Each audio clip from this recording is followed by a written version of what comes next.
all 50 states.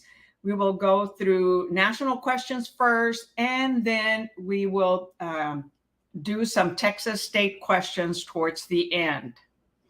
So get ready for a fun night. So we're on exam number 3. Okay, so this is the national portion. All right. So remember to participate, type your question number and the answer when answering. Should you get the answer incorrect, I will help you to understand it. All right, number 1, national portion is what is the name given to the estate amount on a mortgage? A, pre-approval, B, post-approval, C, principal, or D, mortgage. The name given to the estimate amount on a mortgage. Hi, Jaylene's. Good afternoon or good evening. So type your answer in the chat.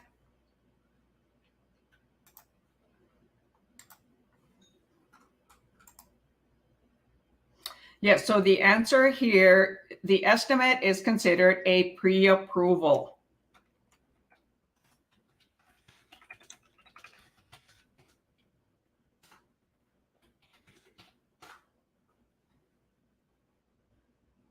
No, it's asking for the name given to the estimate amount on a mortgage. Hi, Cindy. Good evening. So it's not the mortgage, it is the pre-approval. And that's what we ask our potential clients to provide us when they want us to start showing them properties.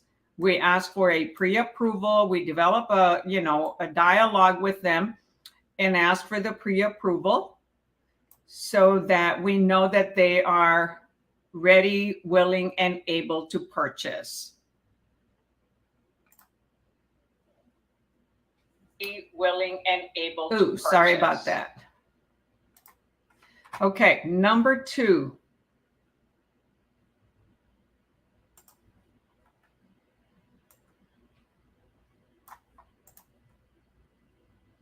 What is the actual amount of space a tenant can lay carpet and place furniture?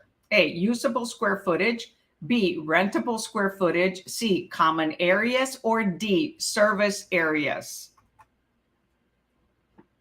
So the amount of space a tenant can lay carpet and place furniture.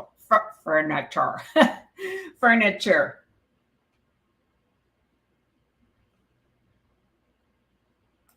2A. Hello, Lakeisha.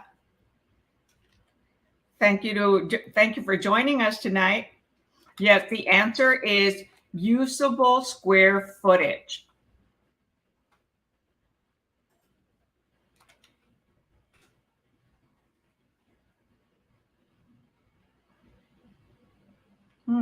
So I didn't type the answer for number 1. Okay, number 1 was A. Pardon me. Number 1 was A. All right. So be alert in case I forgot to type an answer. I appreciate it. We're here to help each other out, right? All right, number 3.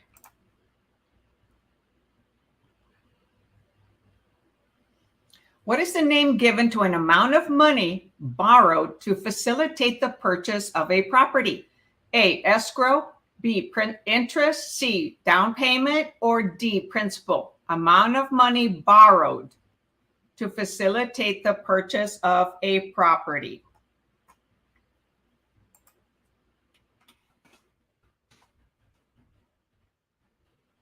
Remember the initials PITI, pity. Not a pity party, but pity, PITI. So the answer here is what? Principal. Okay, so that is the amount that is borrowed in order to purchase a property, and then the lender will charge interest. So we will have principal, interest, taxes, and insurance, right? That's what PITI stands for, PITI. So it is the principal. The down payment is what the buyer is going to bring, not what the lender is going to loan.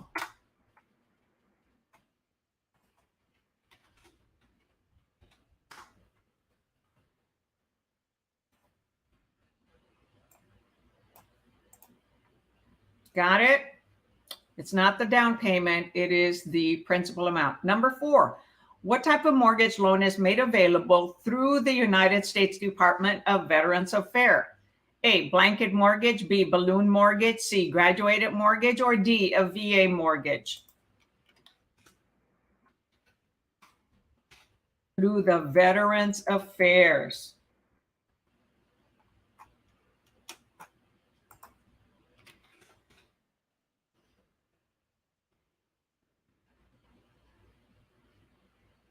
Yes, awesome. The answer is for D. It is a VA mortgage. Oh, darn it. I'm showing up as Wild Lily Handy. Well, that's okay. That's me, Wild Lily Handy Dominguez, right? With YouTube Agent Prep and Facebook Agent Prep. Okay, so 4 is D, a VA mortgage. And other mortgages are an FHA mortgage. Okay, that's insured. A VA mortgage is guaranteed. And then, of course, we've got conventional and cash and land loans. So anyone who just joined, we are doing national questions that apply to all 50 states.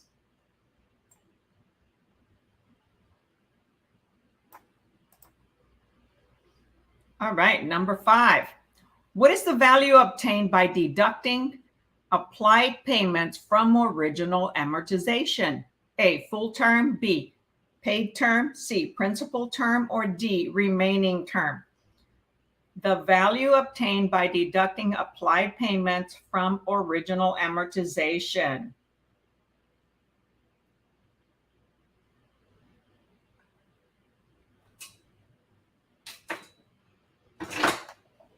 So every month that a payment is made, there what shows up? What is owed?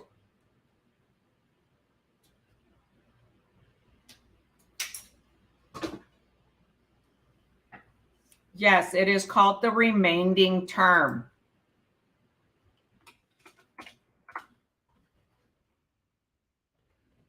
Hi, Lisbeth. Thanks for joining us. Or I should say welcome. The remaining term. Number 6. What is the arrangement that allows a seller to lease a property from a purchaser after selling it? A, lease back, B, leasehold, C, sublease, or D, proprietary lease? Those who just showed up, we are doing national questions that apply for all 50 states. So a seller sells the property and they want to lease it after from the purchaser after selling it.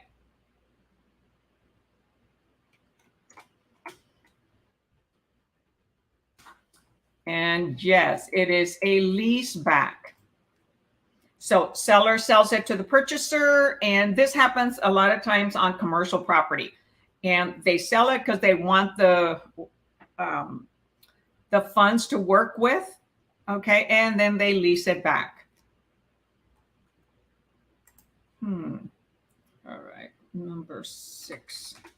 Okay, go through. There we go. All right, 6A, very good.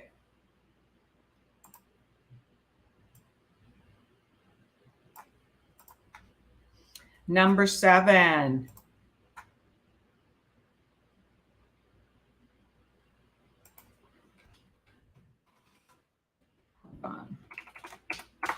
Number 7 is, what type of easement attaches rights to a tenant instead of the land?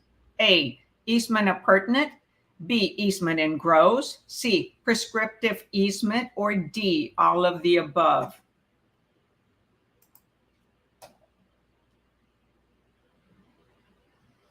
So an easement attaches rights to a tenant instead of the land.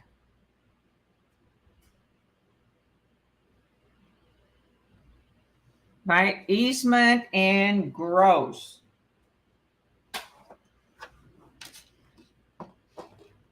So that is easement and gross, 7B. So time to go back and do vocabularies.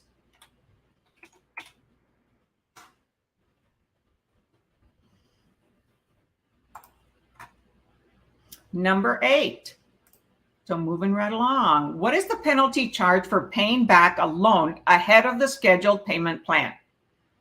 So you got a loan and got it for 15 years or 30 years. However, you decide to pay it early. So what is that penalty? A, defaulting penalty, B, interest, C, prepayment penalty, or D, principal amount?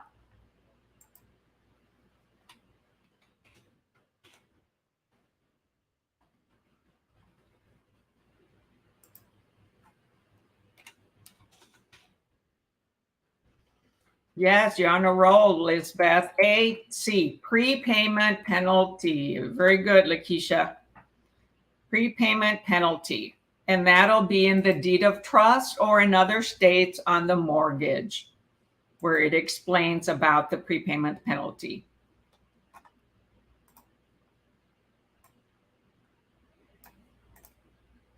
Number 9.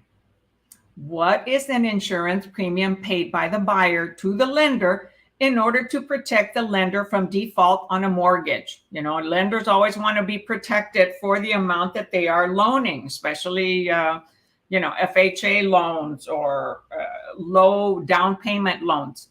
So A, hazard insurance, B, homeowners insurance, C, private mortgage insurance, or D, title insurance.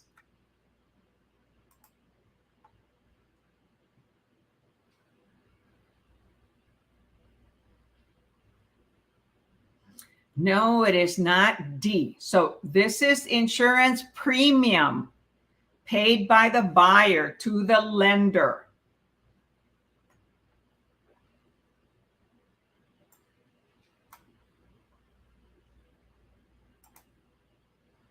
So this is called PMI, private mortgage insurance.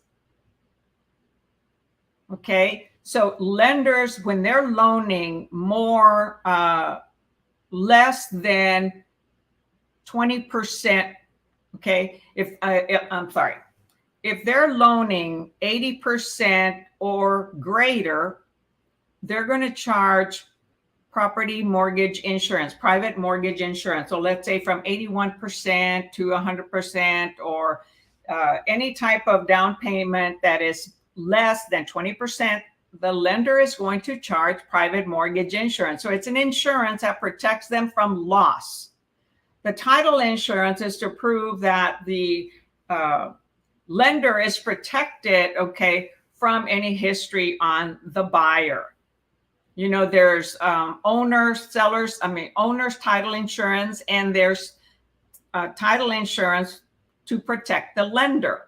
So owner's insurance, private title insurance is to protect the borrower in case the owner missed out on anything that they knew about the property, or the title company missed any, liens or anything that was recorded on that property. It'll protect the borrower. But title insurance is also for the lender, but that is not private mortgage insurance, okay?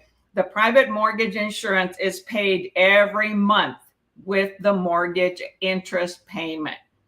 So you'll have principal, interest, taxes, insurance, and then also private mortgage insurance. Once a person has 20% equity or a little bit over 20%, or the property value increases and their equity, hits 20% before they even paid it down by 20%, they can apply to remove that private mortgage insurance, because now the lender has better security that the borrower has 20% equity on there, and they'll be able to get their money back if for some reason the borrower defaults. So 9C here, private mortgage insurance called PMI.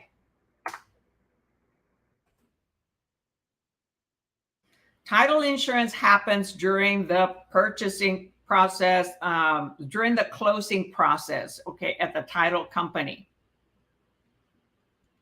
This is not insurance premium. That's a difference. The title insurance is paid once. The insurance premium is paid monthly. All right, number 10. Okay, you all got it? Okay, Cindy says yes. Hi, Angela. And, oops, I wrote question mark. What the heck? It was 9C on Facebook that I was typing the answer. Okay, number 10. What is the name given to a party that acts in conjunction with a lender to originate a loan? A, mortgage broker. B, third-party originator. C, lender. Or D, intermediate. Name given to a party that acts in conjunction with a lender to originate a loan.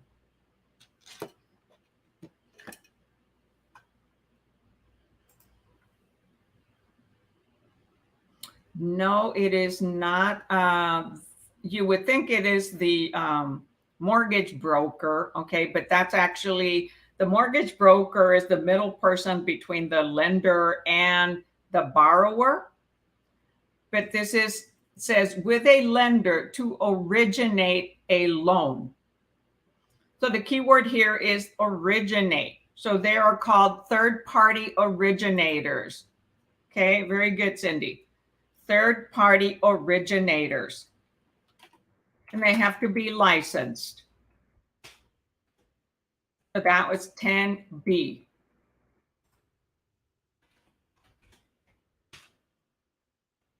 There's the originator, there's the processor, there's the closer. So there's different individuals involved, okay, with the lending process. All right, number 11. What is the term used to describe the alteration of a property in order to increase its market value? A, capital improvement. B, preventive maintenance. C, appreciation. D, common charges. So something that's done altering the property to increase its market value. No, it says, what is the term used to describe alterations, repairs, okay, remodeling, rehabbing a property in order to increase its market value? Appreciation is caused by the market increasing, okay? Doesn't have to do anything with altering the property. It's based on the market change, you know, increase or decrease. So the answer here is A, capital improvement. The capital is the property, and they're improving the property in order to increase its value. That's remodeling, rehabbing, adding a room, anything like that. Or just cosmetic, okay? Different things. So anything that will cause a property value increase. Appreciation does, but an owner doesn't have to do anything to gain that appreciation, just still hold the property, own the property. While the market is changing in an upstream or an upscale or in an incline, different words meaning the same thing. All right, number 11. So, I'm sorry, number 12. What is the tax levied on transfer of property? A tax that is charged, levied on transfer of property. A, capital gains tax. B, deductible tax. C, property tax. Or D, transfer tax. Okay, what exactly is the question asking? The taxes that are levied, that are charged, added on a property when it's transferred.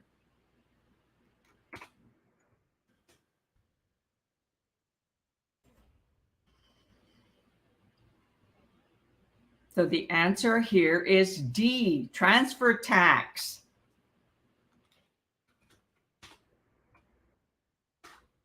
No, property tax, we get that to pay it every year. We don't have to transfer the property in order to be charged taxes. This is what is the tax levied, what is charged on transfer of property, a transfer tax. Okay, and that is shown also on the contract. And there's also like a foreign tax. If a homeowner is in another country and they're selling a property here, depending on what the value of the property is, they'll have to pay a foreign tax to the U.S. government.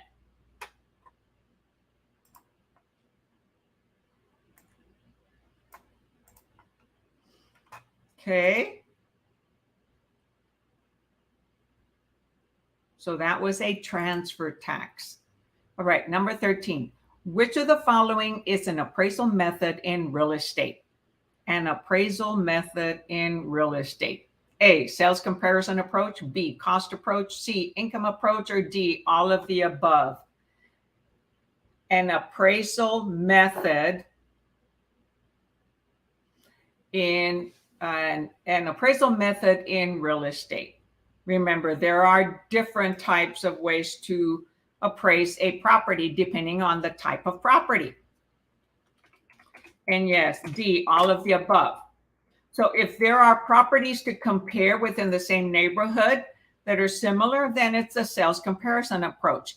If there aren't similar properties, then they go by the cost approach. If it's an income generating property, then it goes by income approach. Those are the three different types of appraisal values that an appraiser will use. Yes, let me see. No, I was right. I was looking at it wrong. Okay. So Cindy was saying she looked at it wrong. So all three are appraisal methods. So 13D.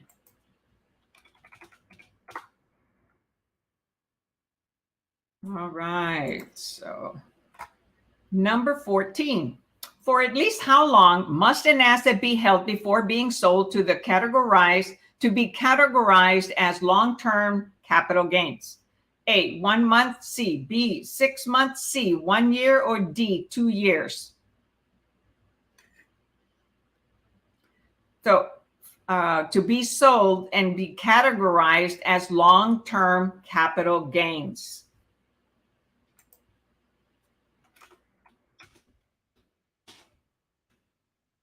So capital gains, meaning they've got to pay taxes for it.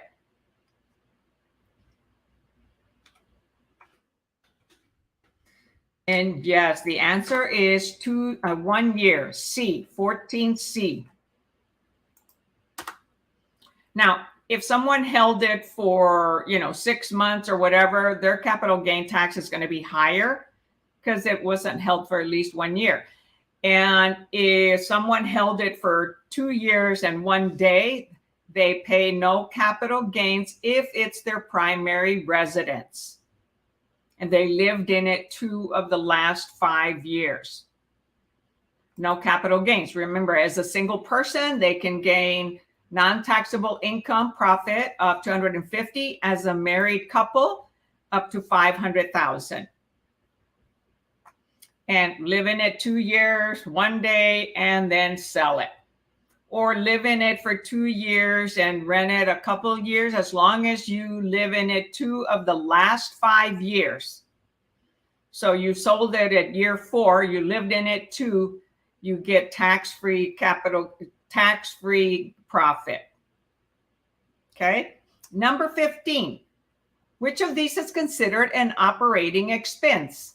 A, repairs. B, depreciation. C, payroll. Or D, all of the above. Which is considered a capital gain, an operating expense?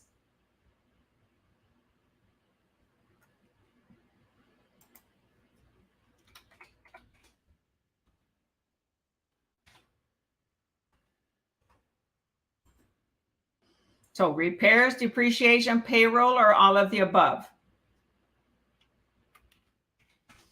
Operating expenses. Okay, we've got a rental, we've got a commercial property, and we've got monthly expenses. You know, we can have repairs, we can have payroll, and then the value decreases. That becomes an expense. We have a loss.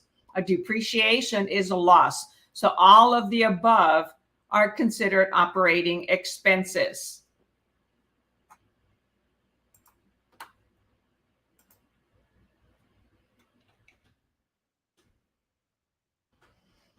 Okay, we can hire a property management company that they provide us, they pay payroll, or we pay payroll to the property management company, a maintenance person, a plumber, you know, things like that if we hire them. And then any types of repairs, and the value of the property depreciated, so that's a loss. That was part of operating that business. We took a loss on it, or they didn't make enough money to cover all their expenses. But depreciation is because of the condition of the property or the market change.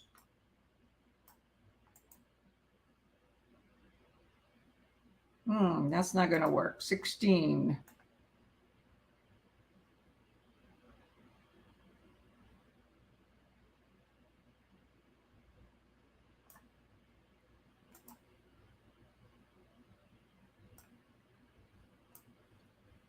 All right. Oops.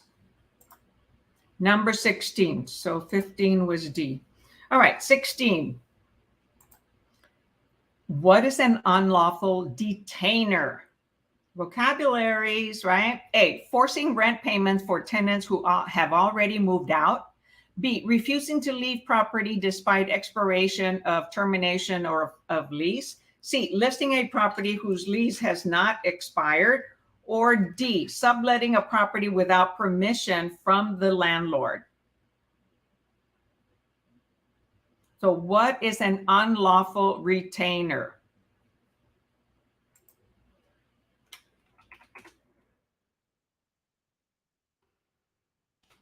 Which they can become a squatter, right? Yes, the answer is 16B, refusing to leave a property despite expiration or termination of a lease.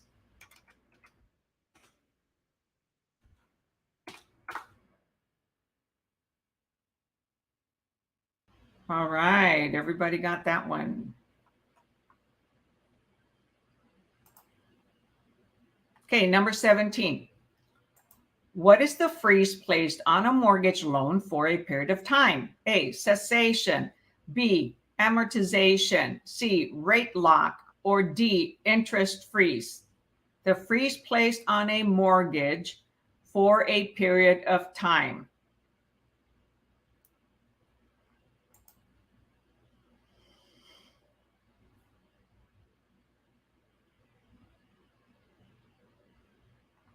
All right, so far we've got 17C. And yes, that is correct. Correct. A rate lock.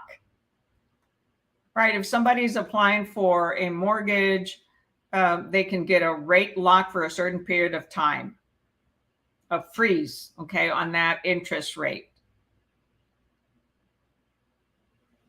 Or the lender could actually approve, you know, a rate lock or a loan lock, or let's say the amortized adjustable rate mortgage is changing, they could freeze that rate.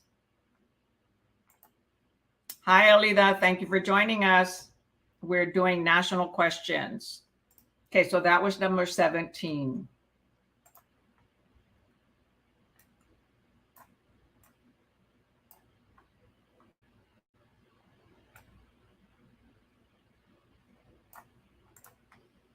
Number 18. What type of lease gives the tenant an option to purchase the property? A, leaseback. B, lease option. C, leasehold. Or D, gross lease.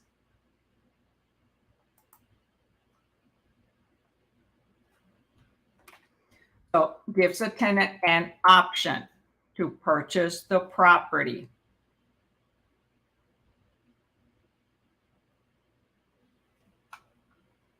That's a key word there. No, it is not a lease back. A lease back would be when the owner sells the property and then they lease it back from the new owner. The key word here was an option to purchase. So it is a lease option, B. So the tenant leases the property with an option to purchase it at a later day at today's price. If they do not exercise that option amount of money that they paid, and sometimes it could be $3,000, $5,000, could be a good amount of money. Every landlord is different, or every lessor, is different. They lose that money. If they made a rent payment that includes extra towards, let's say, saving for a down payment, they lose that also if they don't exercise the option period. Or they don't exercise the option, I should say, the option to buy.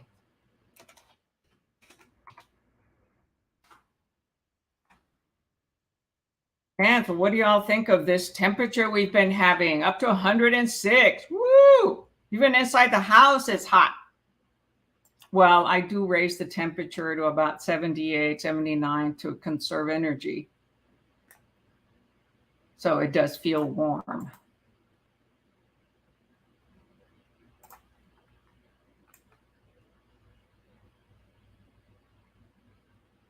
It may not show on the whole page. No, okay.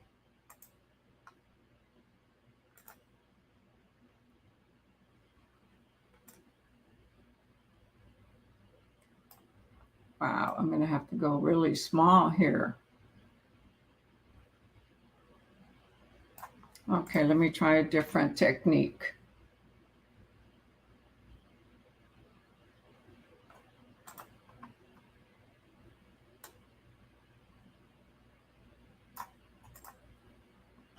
That's not working.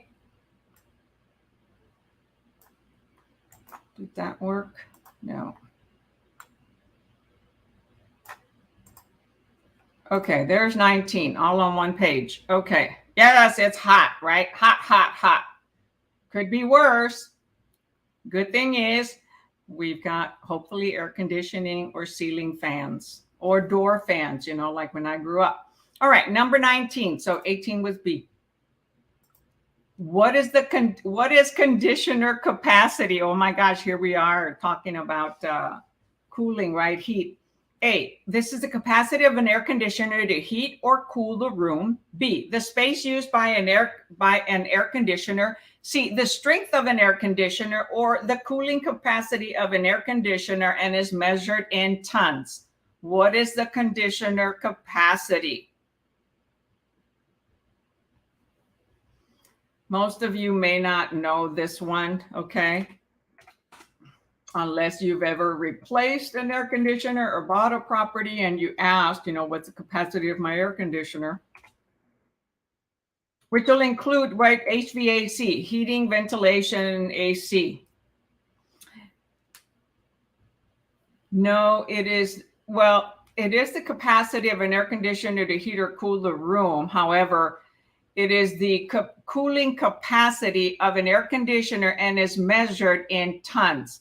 It could be a 2-ton AC compressor. It can be a 2.5 ton, 3.5 ton. The larger the square footage it has to cool, the higher the tonnage.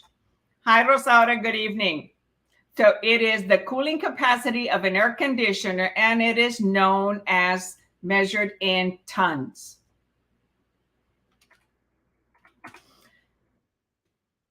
And the compressor or condenser that's outside has to match the capacity of the air handler inside, or the forced air unit inside the house. If they don't, that AC is going to be struggling. Yeah. Why did you second guess, Elida? It happens. Don't feel bad. Happened to me when I was taking a practice test just to see what it's like, because I haven't done practice tests in a while. All right, so that was number 19. Okay, it's expressed in tons. The capacity of an air conditioner is expressed in tons. For a small house of 1,400 or less, it can be 2.5 ton. Anything or 2 tons, anything larger than that is going to be 3 ton, 3.5 ton. Now I know. Thank you. You're welcome. Yeah, I didn't know until I got into real estate. All right, number 20. What is the name given to an individual that acts an intermediate for brokers and lenders? A mortgage broker, B, mortgage banker, C, attorney, or D, intermediary. So an individual that acts an intermediate for brokers and lenders.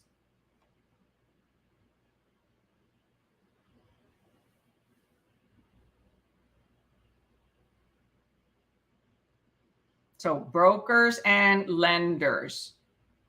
Who is the middle person between a borrower and the lender?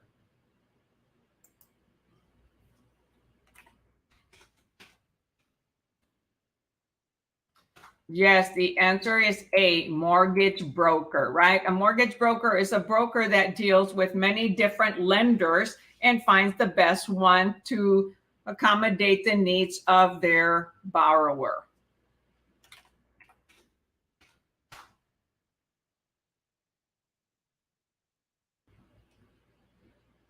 Okay, we'll go ahead and do 5 more since we're doing really good on time. All right, number 21.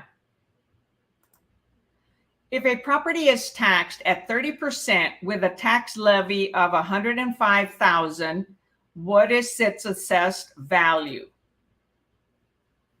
So the property is taxed at 30% and the tax levied of $105,000. What is its assessed value?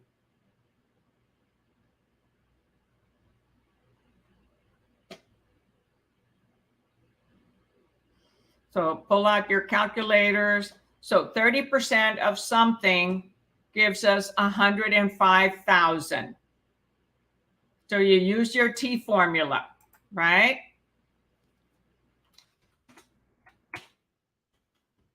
If anybody doesn't know what the T formula is, go look it up. It has to do with, you have, it's a division and multiplication formula. You have the part divided by the rate and the whole, or the percentage and the whole. So here we have a rate, which is the percentage, and we have the part. So what is the whole? So 21 is C. Very good. Awesome. Oh, I put CC, monsieur, 21 CC. Oh my goodness. Hey, at least I typed the answer twice correctly, right? Okay, number 22. What is the notice given when a tenant has a pet in the complex that has no pets policy? A, notice to cure, B, notice to quit, C, notice of default, or D, notice of termination.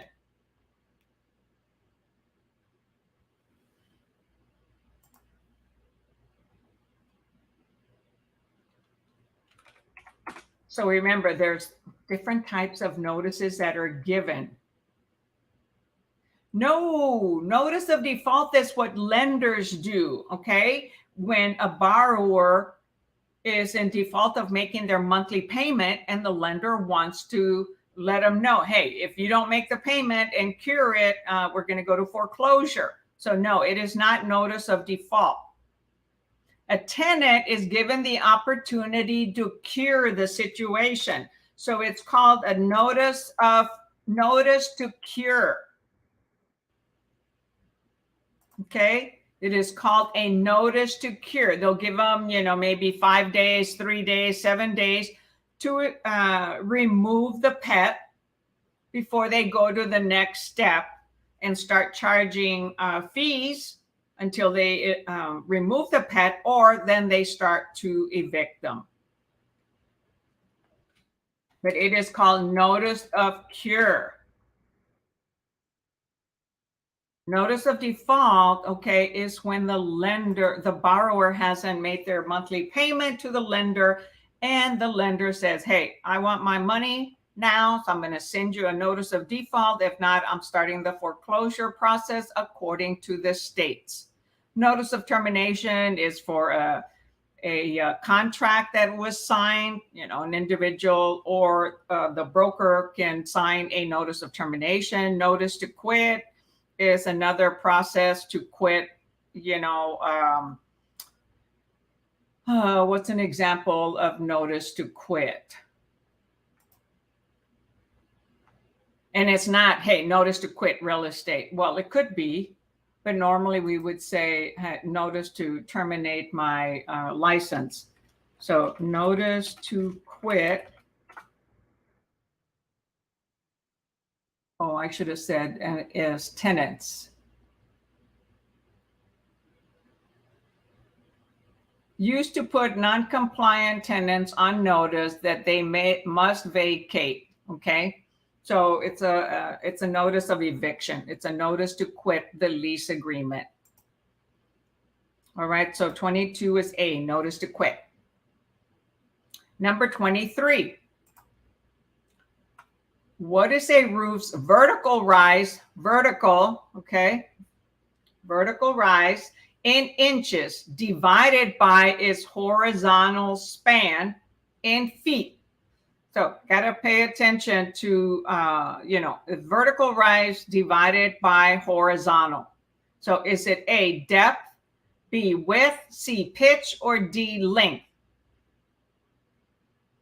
So you have base times height, right? And here it's height divided by the base.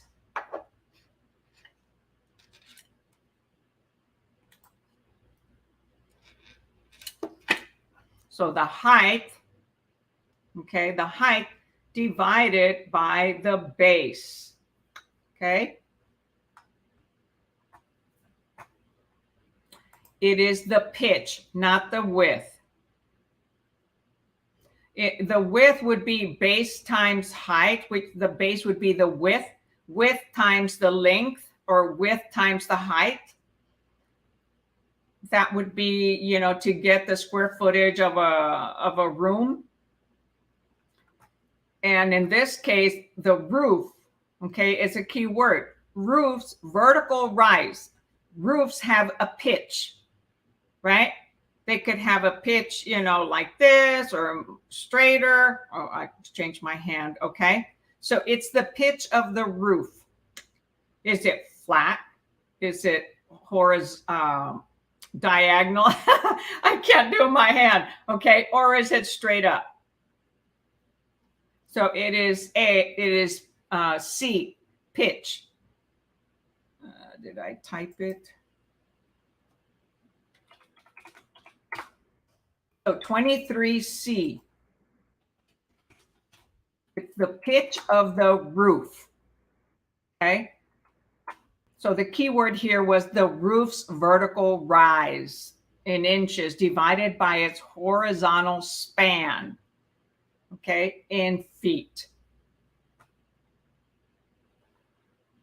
Number 24. Who engages the services of a broker? A, the client, B, the neighbor, C, the contractor, or D, the appraiser.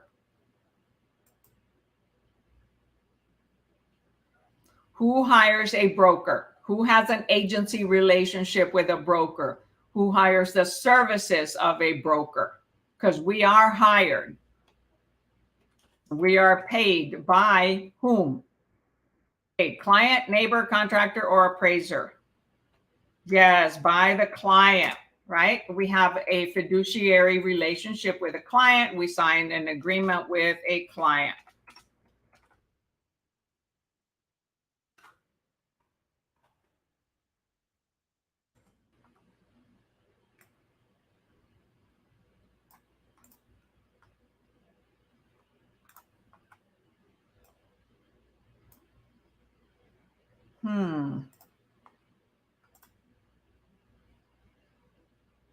All right, number 25.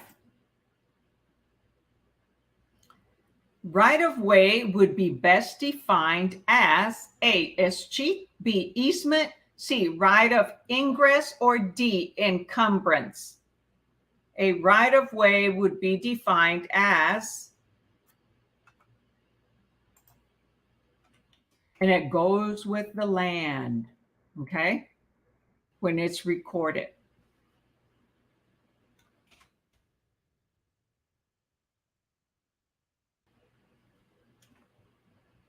Yes, the answer is B. It is an easement. That is a right of way. An easement is a right of way. So entrance and exit is right of ingress or egress. But a right of way to use the passage is an easement.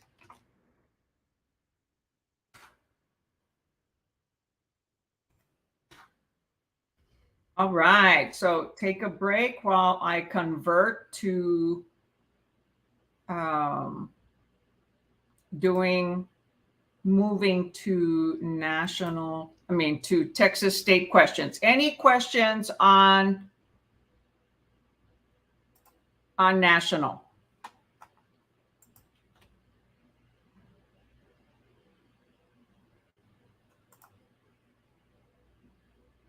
Before we move to state, Texas state.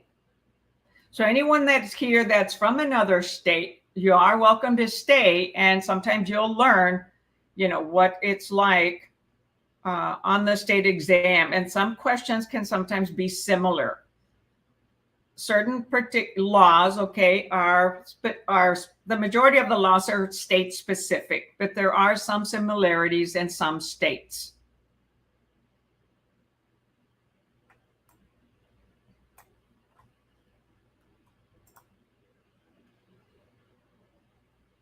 Any questions? I don't see anybody asking any questions.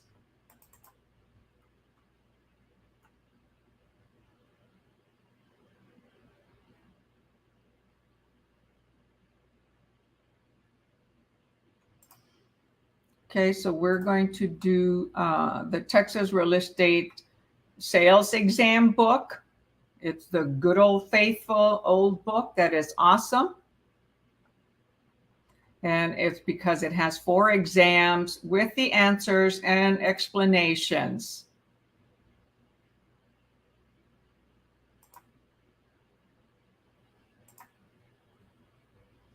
And we're on number 96. Okay, I don't see anyone asking any questions on the national, so I presume that we are good to go. All right, put your Texas state hat on.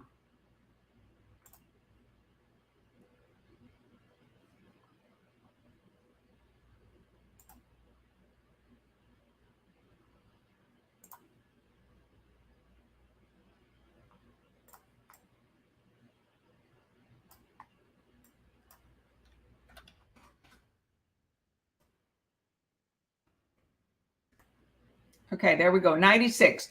Which of the following is not an addendum promulgated by the Texas Real Estate Commission? A, addendum for sale of other property by buyers. B, seller's temporary lease. C, addendum for seller's disclosures of information on lead-based paint and lead-based hazards. Or D, release of liability on assumption of FHA, VA, conventional loans, restoration, settlement entitlement for VA guaranteed loans.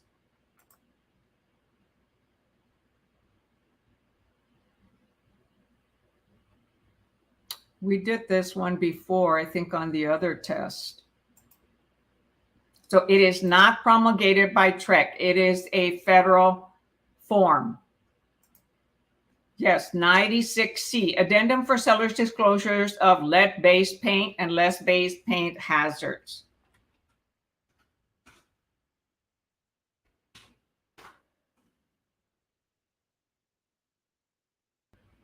Very good, Lisbeth.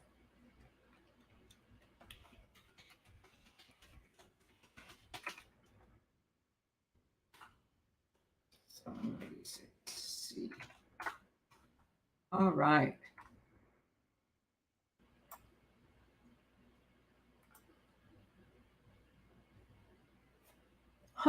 Did we do these last week? Shoot. I may have, hold on. Let me review my notes.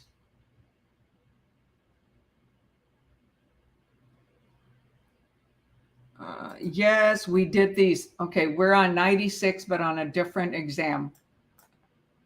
My bad.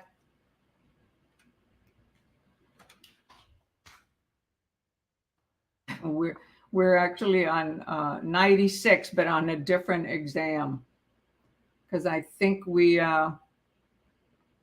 did like, yep. Okay. This is the right exam now.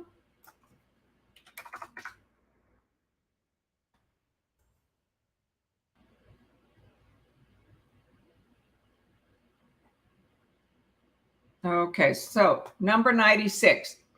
It is unlawful for an individual licensed as a real estate salesperson to do what? A, sell timeshares. B, act as an apartment locator. C, act as a broker in a commercial transaction. Or D, represent a buyer in the name of his or her sponsoring broker.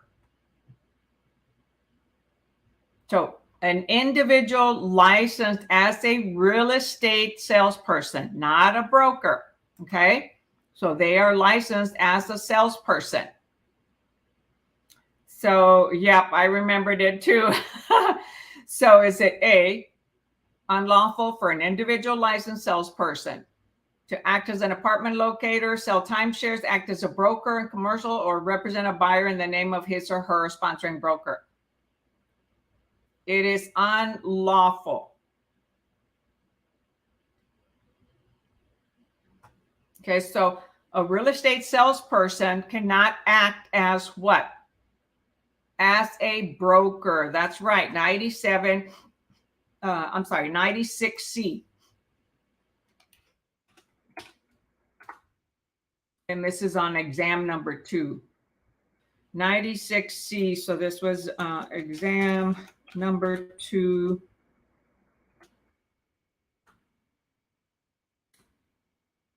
Hi, Angela. Thanks for joining us. So if anybody just came on, we are doing Texas state questions, and we're on exam number 2 of the Texas Real Estate Sales Exam Guide from 2006. Hi, Sandra. All right. So salesperson cannot act as a broker. All right. 97. Which of the following is not a loan fee? Not a loan fee, as identified in paragraph 12 of the Texas Real Estate Commission promulgated contract and the third-party financing condition. Okay, paragraph 12, that I think has changed, but on the third-party financing condition addendum. So it still means the same thing.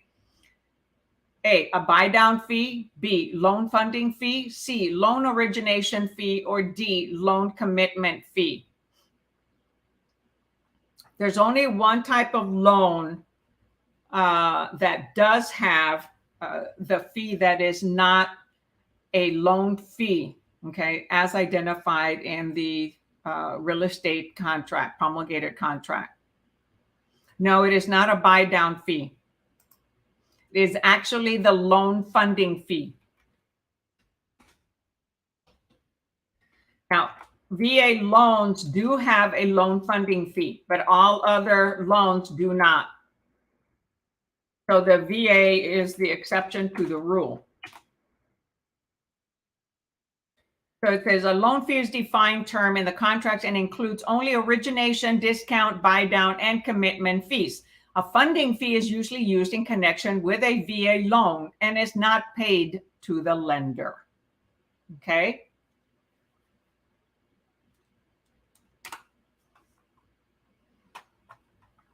All right, very good. Who was that? Elida and Cindy. All right, number 98.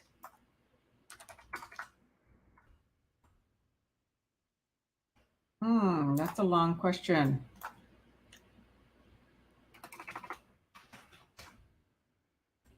Let's see if it'll work there. Yes. Okay. So Anthony, a salesperson and independent contractor recently left his broker at Country Realty and joined Citywide Realty. He left Country Realty before closing of a sale he made while he was with that broker. Which of the following is true?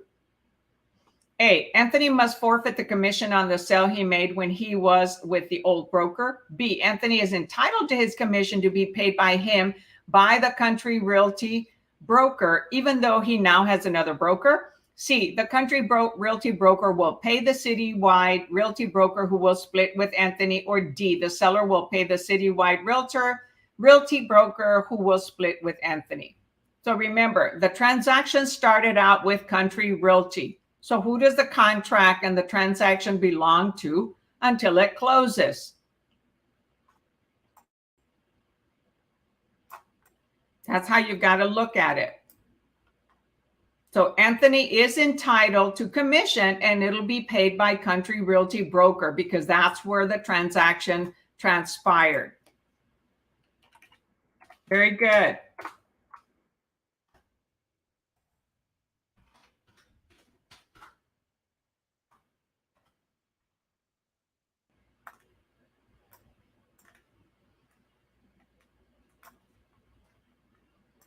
Okay, 99. I'm going to change something here, see if I can get it a little bit larger. Okay, there it's a little bit larger. I think I can still go a little bit more.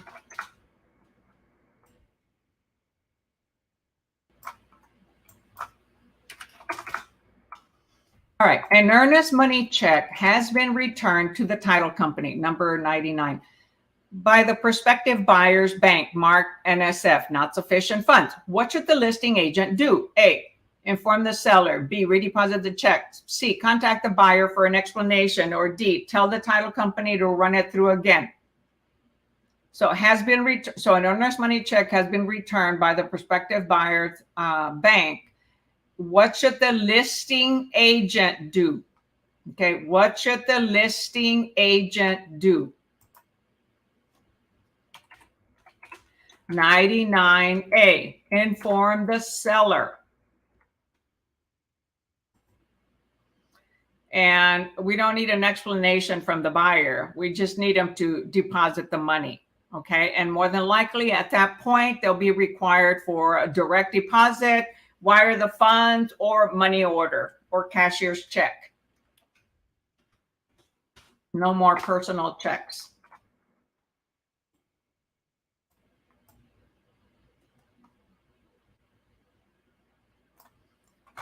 Okay, so number 100.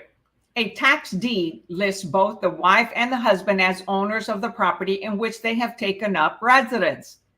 It is presumed what? A, that the property is community property with each of them owning half undivided interest. B, that the property is owned by both of them as tenants by the entireties with rights of survivorship. Remember, we are in Texas. C, as dower property. Or D, as courtesy property. So a tax deed lists husband and wife. How will it identify them? Because we're in Texas.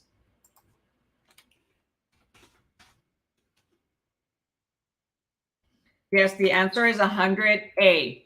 That the property is community property with each of them owning a half undivided interest. One cannot sell without the other one's agreement. Now, if it was in another state that uses tenancy by the entirety, then it would be B. So in others, there's only 9 states that use community property, and all the others will use tenants by the entirety with rights of survivorship. But for Texas, it is A, community property.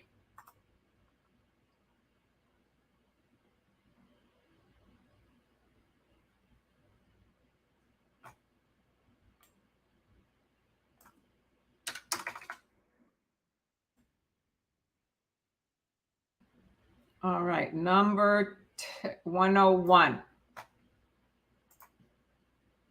All right, no questions, no questions, no. Okay, we're all doing good. A salesperson A obtains a listing for the property on Sunset Terrace. In the listing, permission is given to the broker to function as an intermediary and to make appointments of associates to communicate with each party. Salesperson B is working with a buyer who wants representation, but does not want to sign a buyer representation agreement.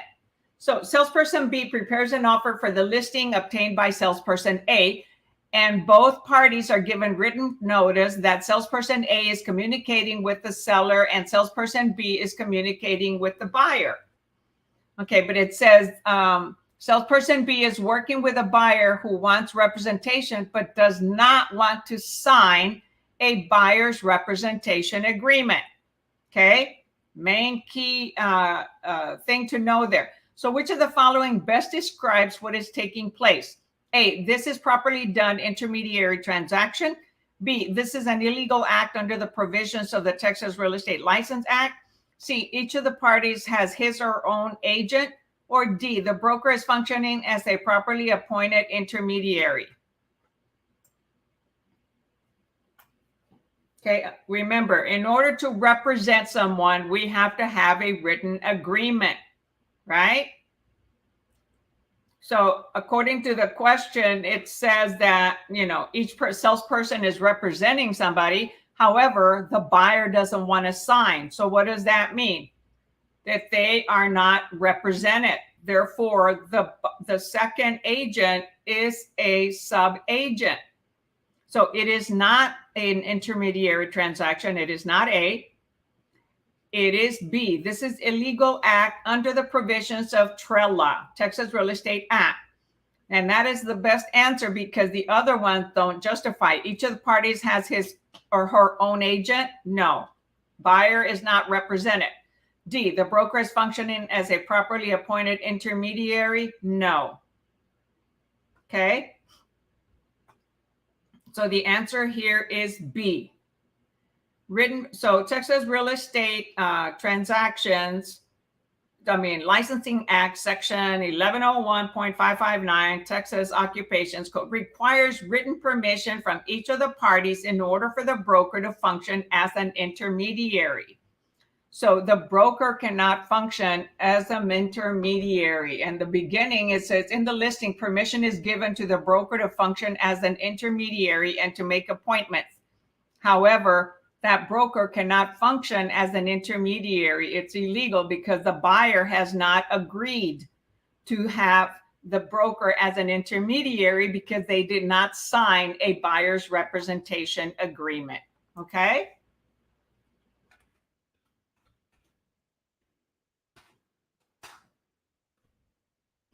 In real life, we're going to get the buyer to sign a buyer's rep agreement, okay? Because most companies are not going to accept a sub-agent. And the buyer will get them to sign the buyer's rep agreement when we write up the contract.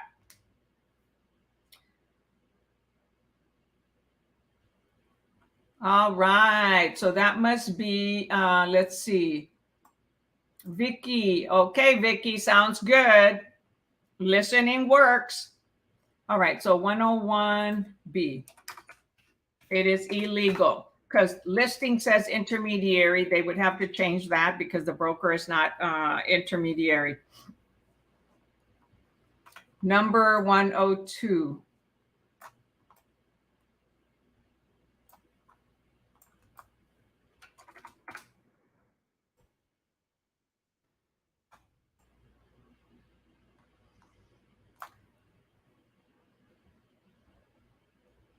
Who wants to represent but not sign? The buyer. The buyer wants to be represented.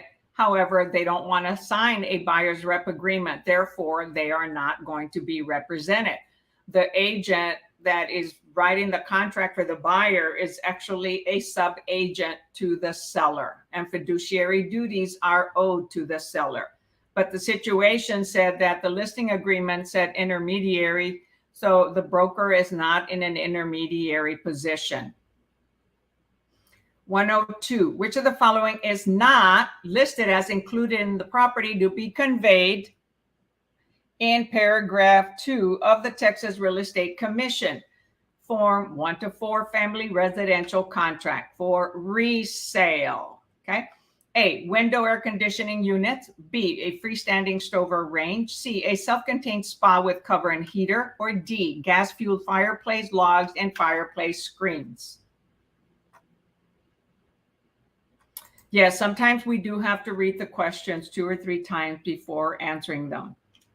And that was a tricky question. But the 3 other answers we could not use. So by process of elimination, it left us with B. Okay. Okay, so here on 102, the answer is no, window air conditioning units are included, okay, in the 1 to 4 family residential contract. What's not included is C, a self-containing spa with cover and heater.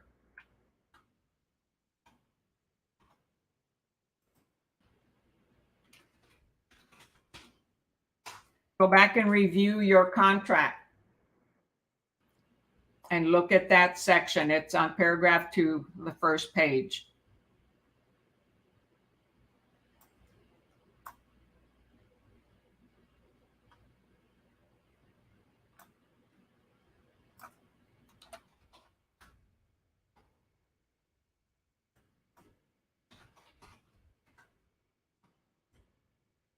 Ooh, that's still not small enough.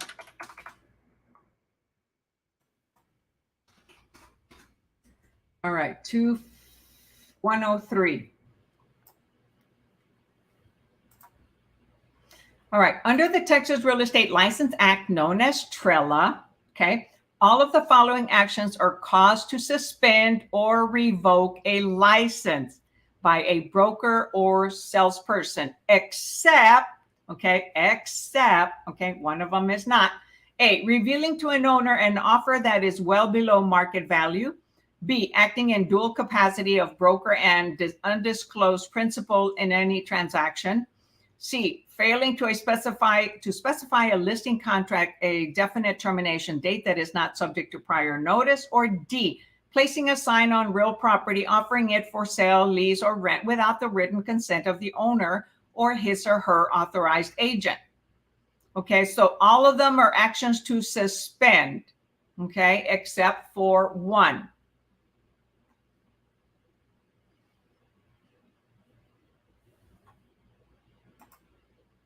No. Okay, pay attention. All of the following actions are reasons that we could lose our license, except for one of them.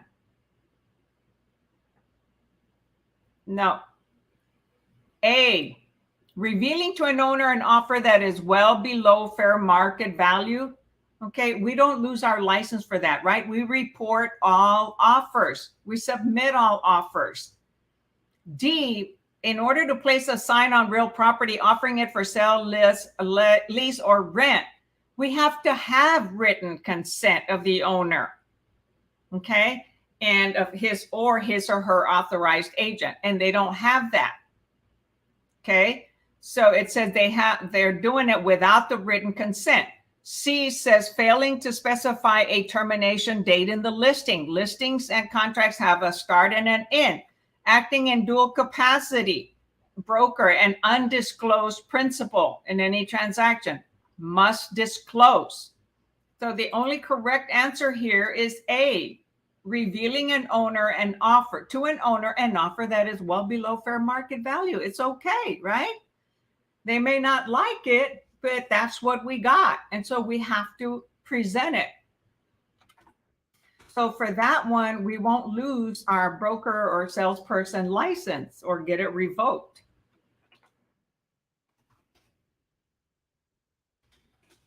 Right?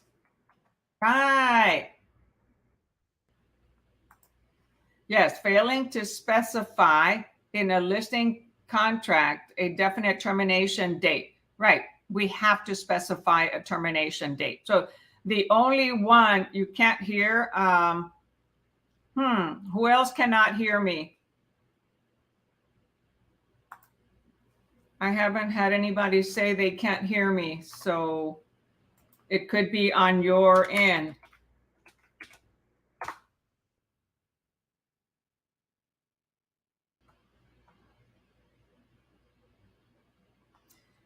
All right.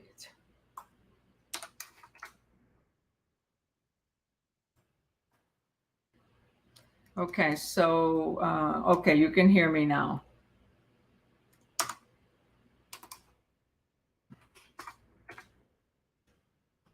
Well, that didn't do it.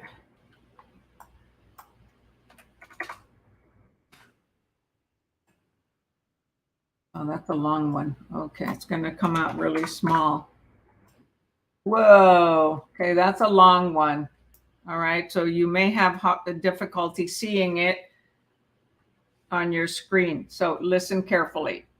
So 104, the buyers want to offer $275,000 for a resale house by paying $150,000 in cash as closing and pay the seller monthly interest payments of $625 for 2 years.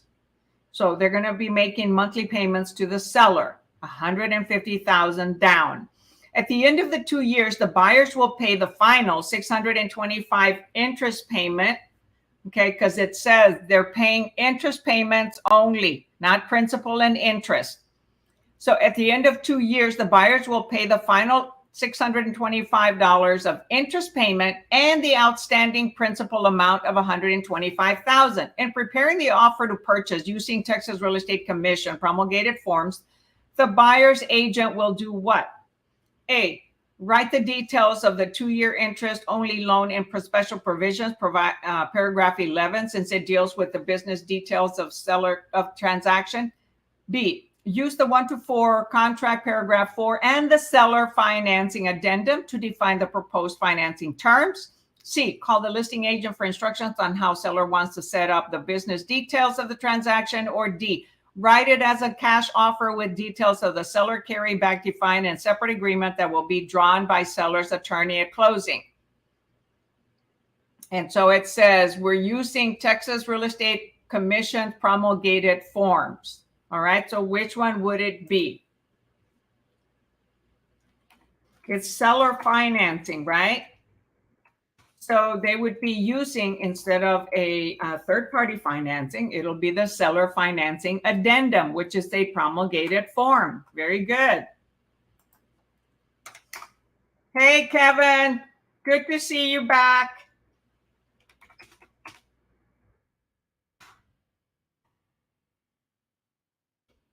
All right, so let's see if we can enlarge the screen now.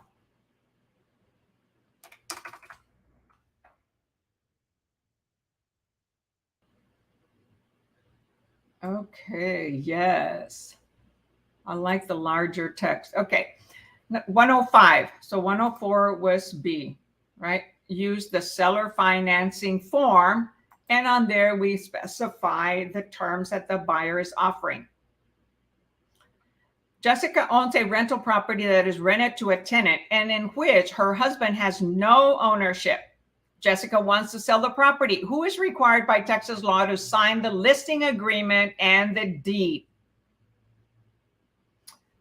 Wow, that's a long shift, Kevin. You're drained. Yeah, not a good time to study when you're drained, but we'll see. Okay, number 105. A, so who is required to sell it? Jessica owns the rental property. A, Jessica. B, Jessica, her husband, and the tenant. C, both Jessica and her husband. Or D, both Jessica and the tenant. Who owns the house prior to marriage? So owner, seller signs the deed and the listing agreement. Very good. 105A. Awesome, awesome. Yeah, I can imagine that you're drained, especially in this heat. All right, number 106. I'll probably have to minimize. Yes.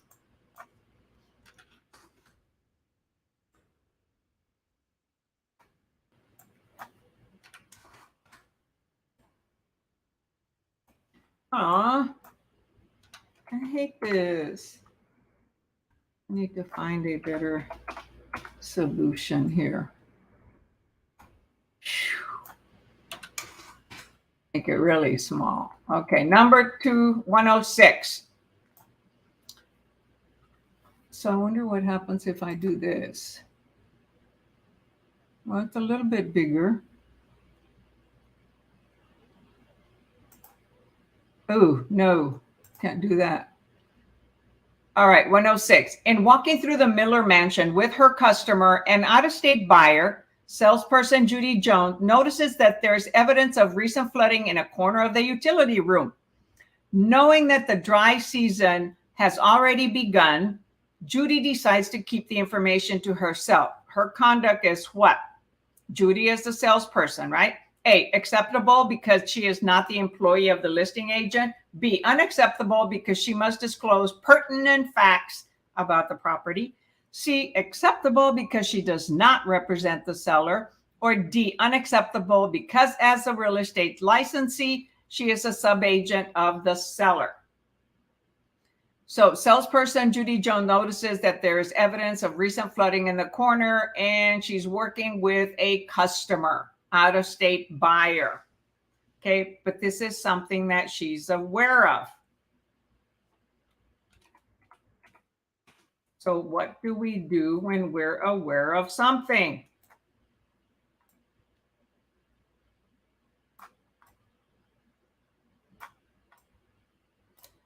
Right, it is unacceptable because she must disclose pertinent facts about the property that she knows.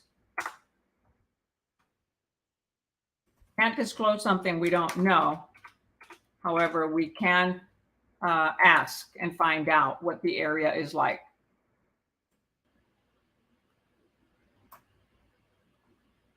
All right, 107. Gosh, let's see here. Select tool. Gosh, it won't let me enlarge it just a little bit. Okay, 107. Real estate salesperson Sam is preparing an offer for the purchase of the property located at 1836 Bluebonnet Boulevard and is not sure of the legal description of the property. To complete the paragraph 2 of the Texas Real Estate Commission 1-4 family residential contract, Sam should do what? A, call the listing company about the legal description from whoever answers the phone. B, obtain the description from the county appraisal district, making certain that he obtains the lot, block, and section numbers as well as the correctly spelled name of the subdivision. C, fill in the street address for now and fill the other blanks after everyone else has signed and he has had an opportunity. Really?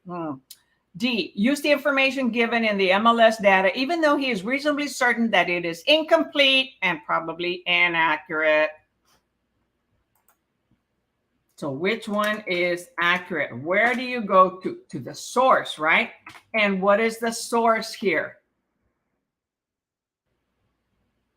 The source here is obtain the legal description from the county appraisal district.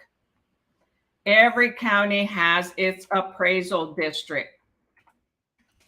And we will get the most accurate information. We can also get the mailing address of the person and determine whether they live in the person in the address, the subject property, if they have the same address.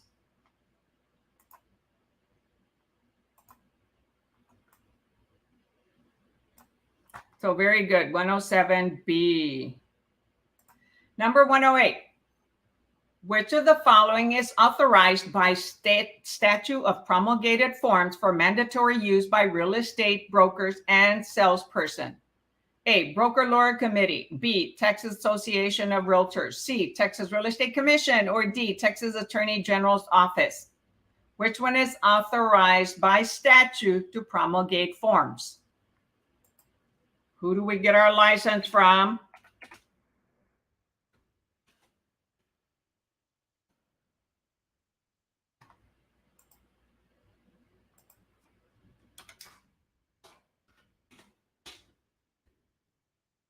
That's correct. 108C, Texas Real Estate Commission track. So anybody who just joined, We're doing Texas real estate, Texas state questions.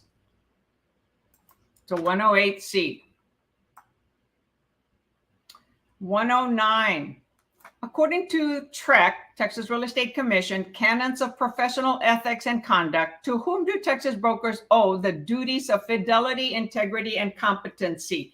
A, every buyer and seller. B, clients. C, Texas Real Estate Commission. Or D, customers.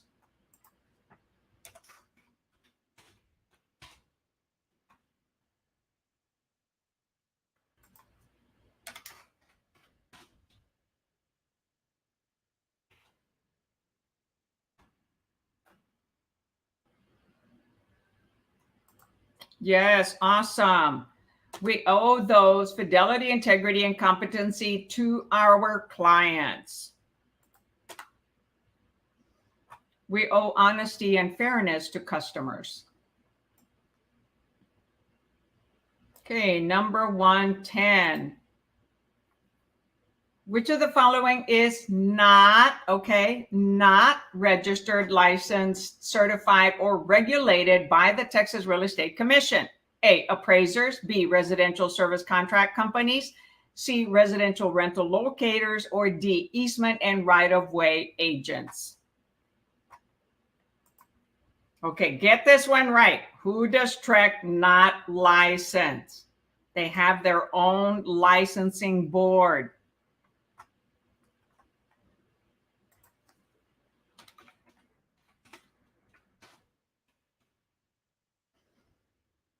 Remember, TREC licenses a whole bunch of people, at least 5 different, but it does not license one of them that's on here. That's correct. Appraisers, they have their own licensing board. TREC does not license appraisers. Residential service contract companies, that's home warranty companies. Residential rental locators, easement right-of-way agents, sales agents, brokers, and inspectors, right? That's who TREC's licenses. All right, so we were using the old book of 2006, Texas Real Estate Sales, Exam 2. And that's going to be it for Texas State questions tonight.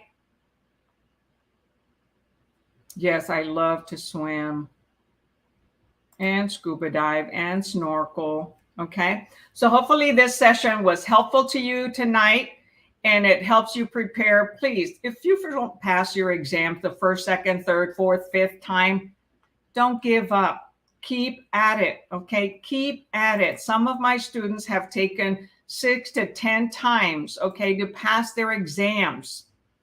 You know, remember that in order to succeed, sometimes we fail, and it's not really failure. It's just that we didn't know the information enough, and it requires more studying. So please do not give up. Persist. If this is something that you really want to do, persist, persist, persist. I highly recommend that you talk to other real estate agents and find out, you know, what is real estate life like for them? What does it really take? There's a lot of misconception as to what real estate is like, what being a realtor is like. Okay, so it costs money to get your real estate going, but you can start making money really quick when we apply ourselves and we start doing the basics. And what are the basics? Okay, cold calling, dealing with expireds, for sale by owners, you know, knocking on those for sale by owner doors. Right now, the market has changed and it is a, I wrote 101A instead of 110A. Instead of a seller's market, it is now a buyer's market. Why? Because the interest rates increased. And so now we have more opportunity to do open houses. They're not getting multiple offers, not all of them anymore. That has really, really changed. So can go and do open houses. As soon as you start and you pass your license and you select a broker, interview different brokers, y'all are very welcome. Thank you so much. And thank you for appreciating this, Elida and Kevin. Thank you. And so there's going to be a lot of, you're coming in at a good time. Okay. I mean, it's always a good time, but now you can go and approach for sale by owner, send out expired letters, do some cold calling, do a lot of open houses, and you'll get buyers and also some neighbors that may want to sell. So you can start doing activities as soon as you pass your real estate license and you select a broker. You can start doing real estate activities even before you have all your marketing set up. And at EXP, where I'm at, okay, on this side, you're assigned a mentor. So that mentor is there to help you once you've got the clients. There's a lot of training and education online in our EXP world. We're a virtual company. So as soon as you get your license, don't wait and start taking all the classes. Don't wait until you think you're perfect and ready for it. Never going to be ready for it. Just go do it. Either knock on doors, call for sale by owners. When you drive around and you see a sign, call them. Send out letters to expireds or find their phone numbers. You can Google them and sometimes find the owners by Googling their name. Okay, right now on the internet, you can find a lot of things, right? And so there's a lot of activities you can start doing without spending much money or any money at all. It's basically your time. That is your money.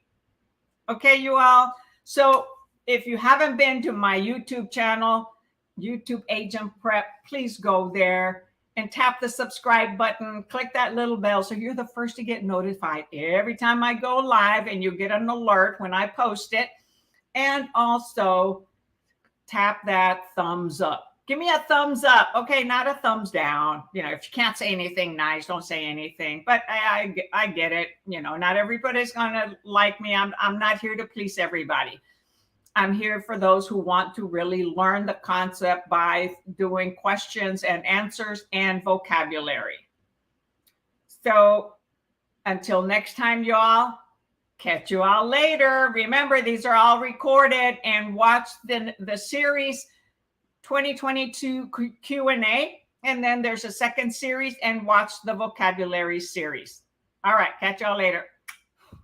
Thanks for attending. Have a good night. Love those hearts and thumbs up. Yay!